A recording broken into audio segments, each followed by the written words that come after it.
Shalom, selamat pagi buat kita semua.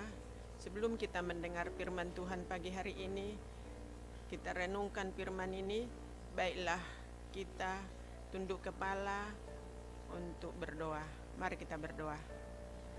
Tuhan Allah Bapa kami yang bersemayam dalam kerajaan sorga, kami patut bersyukur kepadamu karena Engkau begitu baik dalam hidup kami. Sepanjang malam istirahat kami, Engkau beri tidur nyenyak, bangun balik pagi ini dengan tubuh sehat. Itu semua oleh karena kasih karunia Tuhan.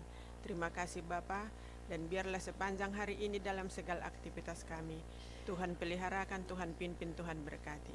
Di dalam satu nama kami berserah, Yesus yang menjadi Tuhan dan Juru Selamat, kami berdoa dan bersyukur. Amin. Bapak Ibu yang kekasih, sebelum kita beraktivitas sepanjang hari ini, biarlah kita mendengarkan sebagian daripada firman Tuhan yang terdapat di dalam Imamat 19 ayat 17 yang kita beri judulnya Mengasihi Orang yang Menyakiti.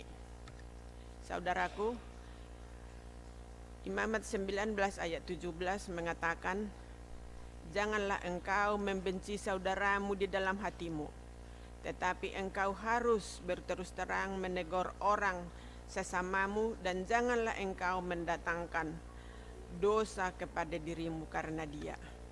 Di mana kita dikatakan jangan kita berbuat dosa untuk diri kita sendiri oleh karena orang lain.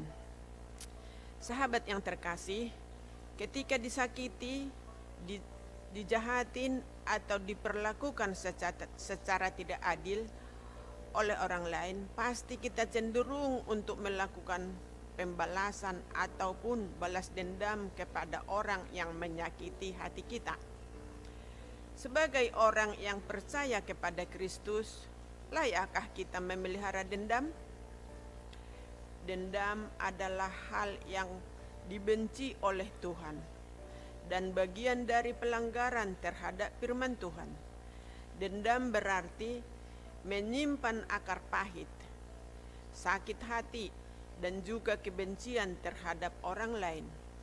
Janganlah engkau membenci saudaramu di dalam hatimu, tetapi engkau harus berterus terang menegur orang sesamamu, dan janganlah engkau mendatangkan dosa kepada dirimu karena dia. Yang terdapat tadi di dalam Imamat 19 ayat 17. Orang yang mendendam pasti memiliki hati yang tidak bersih. Biasanya pikirannya akan dipenuhi dengan rencana-rencana jahat. Semakin kita mendendam, semakin kita dibawa kepada tindakan jahat lainnya. Ini seperti rantai yang sangat terhubung antara perilaku buruk yang satu kepada perilaku buruk yang lain. Memiliki dendam terhadap orang lain sama artinya belum bisa mengampuni kesalahan orang lain.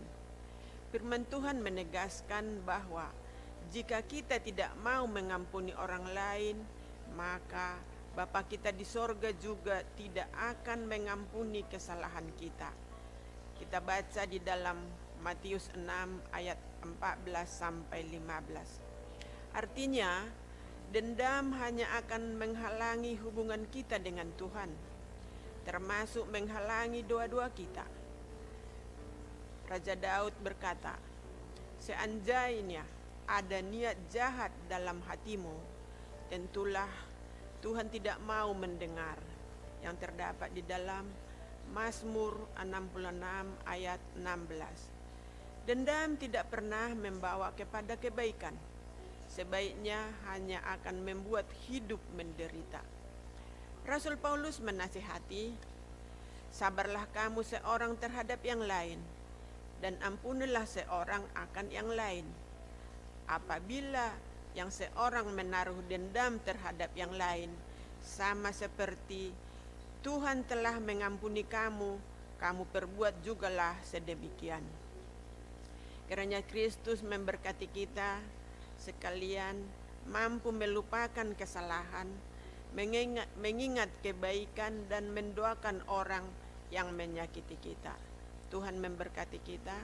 Selamat pagi, selamat beraktivitas. Amin.